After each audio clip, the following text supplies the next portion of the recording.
ভারতগামী ফ্লাইটগুলো বিভিন্ন রুটে 50% যাত্রী পাচ্ছে না। অবস্থা এতটাই ভয়াবহ যে বন্ধ হওয়ার পথে অনেক ফ্লাইট। প্রায় প্রতিদিনই যাত্রী খরায় দিন কাটাচ্ছে বাংলাদেশ থেকে ভারতে অভিমুখী ফ্লাইটগুলো।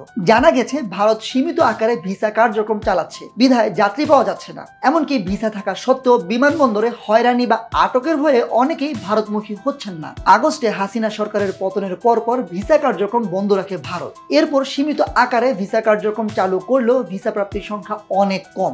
তাই যাত্রী সংকটে রয়েছে এয়ারলাইন্সগুলো। বিভিন্ন বিমান সংস্থাগুলো ফ্লাইট কমিয়েও কাঙ্ক্ষিত যাত্রী পাচ্ছেন না। এই অবস্থায় যাত্রী না পেয়ে চোখে সর্ষে ফুল দেখছে এয়ারলাইন্সগুলো।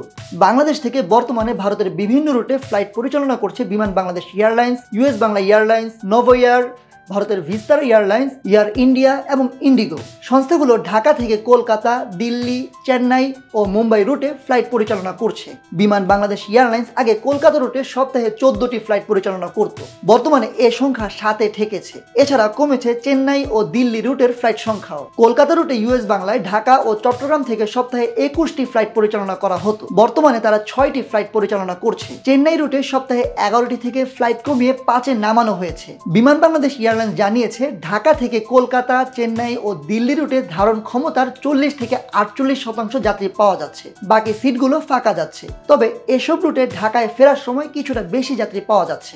জুলাই মাসের থেকে মূলত যাত্রী সংখ্যা কমতে শুরু করেছে। এছাড়াও 5 আগস্টের পর ভারতের ভিসা ইস্যু সংক্রান্ত জটিলতার কারণে বাংলাদেশ থেকে কলকাতা, চেন্নাই, দিল্লি সহ বিভিন্ন রুটে যাত্রী সংখ্যা মারাত্মকভাবে কমেছে। এদিকে বাংলাদেশ থেকে ভারতের ভ্রমণকারী যাত্রীরা ভিসা প্রক্রিয়া স্বাভাবিক না হয় চরম অনিশ্চয়তার মধ্যে সময় পার করছেন। ফ্লাইটগুলোতে যাত্রী 50%-রও কম। এই কারণে 16 সেপ্টেম্বর থেকে কলকাতা ফ্লাইট সাময়িকভাবে বন্ধের ঘোষণা দেওয়া হয়েছে।